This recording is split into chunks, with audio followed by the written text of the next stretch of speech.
Good morning, everyone. Happy Thursday. It is February 12th, Giving Hearts Day. We're all wearing red. We'll talk a lot about Giving Hearts Day here in just a minute. But first, I want to remind you we're live on Facebook every weekday morning. Love it when you join us live, but it stays on your feed, so watch it whenever it works best for you, or listen to it as a podcast. Just go to inform.com/podcast and look for the Inform Minute. All right, this morning, another mild one for us, and that creates another chance of fog out there. Yeah, it's soupy again, this time through eastern North Dakota, so places like Gwinner, Valley City, Cooperstown, up through the Langdon area, Grafton, Pembina have all seen quite a bit of fog this morning, and up north, temperatures have dropped down into the teens, which means freezing fog, slippery spots. I-29, that very northern chunk, has been icy this morning, so we're watching out for some frost and some ice on the roads. Temps warm back up into the 20s, 30s, and 40s today, depending on your location and largely your snowpack.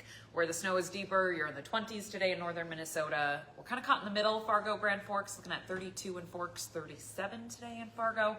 And then out to the southwest where there's no snow left, 40s to near 50. So big spread in temperatures this afternoon. Otherwise, partly cloudy day once we get rid of the fog and a light wind, making it pretty comfortable for your Giving Hearts Day. But the lack of wind lasts overnight, which means we have to do this again tomorrow. We're going to watch out for more areas of fog. Looking at some futurecast models of fog, I think northern Minnesota is best pegged for fog tomorrow morning, but we know how fog is. She does what she wants. Yep. So, and she gets a little stubborn. So we will watch out for that tomorrow morning pretty much anywhere, especially where you do the melting of the snow today. Now, if you don't have snow anymore, then you're not melting, which means you don't have a moisture source, which means you don't have to watch out for fog, if that makes sense. Yep. So places like Jamestown, Bismarck, probably not dealing with fog because you don't have any snow left on the ground. It's really from the melting of the snowpack that's giving us our soupy mornings lately. So we do this again tomorrow. We're near 40 for tomorrow afternoon with a light wind. I think some good afternoon sunshine. It's Friday. Yeah. It's Valentine's Day weekend. Like I just feel like a good vibe. Yeah. Good vibes. Tomorrow afternoon. It is Friday the 13th tomorrow. Oh, I didn't even put that together. I know. But we've got good forecasts. So Don't worry about that. forget it. It's not a Freaky Friday. Are you superstitious or little stitious? Headed into Saturday, I think we do it again. Spots of fog possible in the morning. It's kind of a we'll wait and see, really dependent on the wind. Late Friday night into Saturday, if we stay windy enough, then fog is harder to form. Maybe a few pockets on Sunday morning too. Unlikely though, especially with a cloudier sky. Fog likes a clear sky. That leads into a cloudier day for Sunday. High of 44, by the way, for Valentine's Day. Looking good for your Valentine's plans. Sunday, cloudier sky. I think a few stray sprinkles, especially up north later in the day. Nothing that's big or super heavy. The pattern changes by Tuesday into Wednesday. We'll watch for rain to move in and then switch over to snow with some wind by Wednesday. And then it's cold and it's winter again. Highs will be in the teens next weekend. All right. Yeah. So you really got to get out and enjoy this. Yes. I mean, Get even out. if you just like walk to the mailbox, Yes. breathe outside a little bit over the next several days. Yeah. Okay, Very that's nice. all. Thanks, Get guys. some fresh air. Yes. Well, as I mentioned right off the top, one of the biggest giving days of the year has arrived. Today is Giving Hearts Day. More than 600 charities, all raising funds today. WDAY will be live at Giving Hearts Day headquarters all day long, highlighting some of the great charities. Of course, Ryan Longnecker was there for us during First News this morning. He'll be there at 11 o'clock for our 11 o'clock newscast as well. Ryan McNamara will be there this afternoon. And we have a special show that we're airing tonight as well from 6:30 to 8. Dana and Kirsten will be there. It's a really fun show. Yeah. You'll want to check that out. And if you just want to give right now, go to givingheartsday.org. Such a fun day It each and is. every year.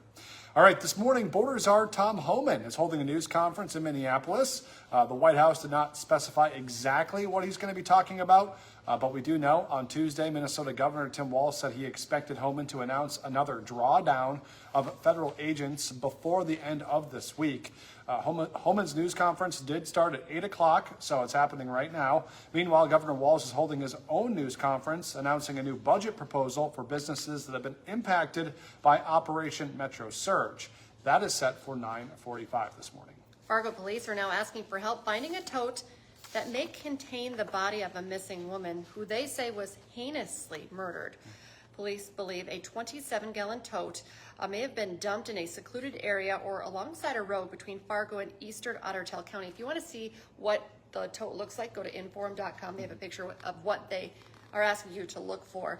Fargo Police Chief David Zabulski believes Isadora Wangel was killed sometime around New Year's Eve and that her body could be in that tote that they're now looking for. Police have arrested her boyfriend, 21-year-old Joshua Height, for murder. If you see anything, know anything, you're asked to call police. A Grand Forks man accused of kidnapping a man at gunpoint is in court today. Abdi Ahmed Ali faces charges of kidnapping, robbery, and terrorizing. Last April, Ali is accused of kidnapping the man from the Alameen grocery store and forcing him to drive him to the Islamic Center. It sparked a standoff near Red River High School. If convicted in this case, Ali faces up to 10 years in prison. 2 people are in court today charged in connection with a stolen 700-pound bell in Sargent County.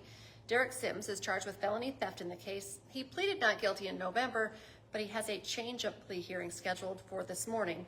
Paul Vincent pleaded not guilty to felony theft in October. He's also in court this morning. A trial is set to start February 25th. They're accused of stealing the over 100-year-old bell from the Whitestone Hill Cemetery in Gwinner last September. All right, today on Hot Mic with Tom Izzo, North Dakota is represented at the Winter Olympics.